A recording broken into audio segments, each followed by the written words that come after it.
अच्छा हम नाजायज बोलते हैं चाचा। अभी बताइए खेसरिया जब अपना खातिर हॉस्पिटल नहीं बनवले तब गांव भर का इलाज कहां से कराई। तो जब ये हमारे नेता अपना इलाज कराने के लिए एम्स में जाते हैं, हमारे नेता अपना इलाज कराने के लिए बॉम्बे जाते हैं, विदेश जाते हैं, तो ये बताइए जब ये अपने इलाज के लिए अस्पताल नहीं खुलवाए तो हमारे इलाज के लिए कहां से खुलवा पाएंगे। मेरी उम्र आज 28 से 30 वर्ष की हो गई। 30 वर्ष से हो सकता है 5 वर्ष बाद मुझे होश आ गया होगा।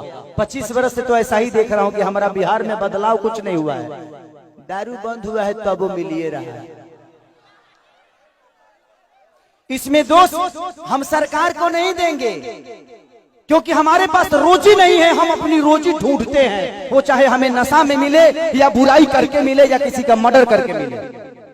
हमारे पास अगर रोजी होती, हमारे पास काम होता, हमारे पास किसी का विश्वास होता तो शायद आज हम भी बेकार नहीं होते। किसी फैक्ट्री में अपने ही जिला में, अपने ही गृह जिला में, अपने ही घर में काम करते।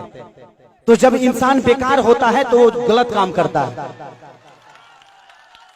तो गलत काम तभी होता है जब इंसान फुर्सत में होला। एक गलत काम हो तारा टाइम ना मिले। अच्छा बताओ तार गेहूं के दवरी आई तो तू दूसरे के टिकोड़ा तुरे जीवो, तू अपन गेहूं दई बना। तो जब हमारे पास अपना वर्क होता, हमारे पास फैक्ट्रियां होती, तो आज हमारे भी घर की औरतें अपने पति के साथ रहती। ये अपने पति के लिए तरसती नहीं कि होली में आएंगे तो दीपावली में आएंगे। आज हम अपने बच्चों के साथ होली मनाते, दीपावली मनाते। हमें दीपावली मनाने के लिए किसी का परमिशन लेना पड़ता है, किसी से लेटर देना पड़ता है कि सर हमको जाना है अपने बीबी के पास, छठ आ गया है। तो हमें तो त्योहार मनाने की भी आजादी नहीं मिलती है। ऐसे राज्य में हम पैदा हो गए हैं। हमें ऐसे राज्य से नफरत नहीं है, लेकिन यहाँ के सिस्टम से मुझे नफरत है कि यहाँ के सिस्टम हमें कहीं का नहीं छोड़ा, कहीं ले ही नहीं गया। इनका एक ही काम है कि जब बाढ़ आई ना, इलेक्शन के बाद हमें लो रोज मिली। अगर इलेक्शन बा जहाँ बाढ़ आई कि चिवड़ा खात खात पेट मॉल हो जाए, खूब खाए बरवा चिवड़ा।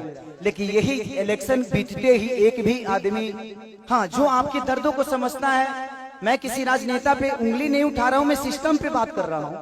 आज अगर यहाँ फिल्म सिटी बन जाए तो मुझे लगता है कि खेसारी लाल यादव यूपी में शूट करने जाते हैं, वहां पे कम से कम 60 से 70 लाख रुपया भैया प्रोड्यूसर और डायरेक्टर यूपी सरकार को दे के आता है। वहां कम से कम 300 लोगों को रोज रोजी मिलेला। रोज कलाकार रोजी पैदा होले, रोज कलाकार काम करेले। लेकिन बिहार सरकार के कोनो चिंता नहीं है।